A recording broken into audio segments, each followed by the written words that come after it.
At 7:21 p.m. Mountain Daylight Time, Doppler radar indicated slow-moving thunderstorms producing heavy rain across the warned area. Between 1.5 and 2.5 inches of rain are already estimated to have fallen.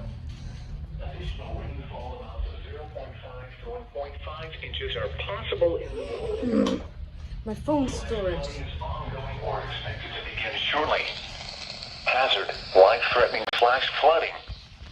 Thunderstorms producing flash flooding. Source: radar. Impact: life-threatening flash flooding of creeks, washes, arroyos, and possibly highways.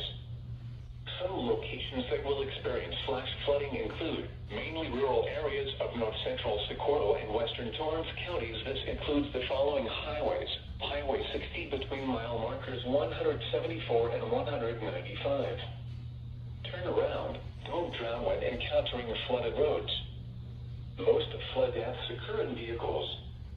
Arroyos, streams, and normally dry rivers can become raging killer currents in a matter of minutes.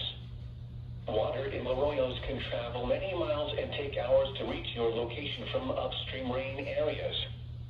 Repeating, a flash flood warning has been issued until 10:30 p.m. Mountain Daylight Time for the following counties: in New Mexico, Socorro and Torrance,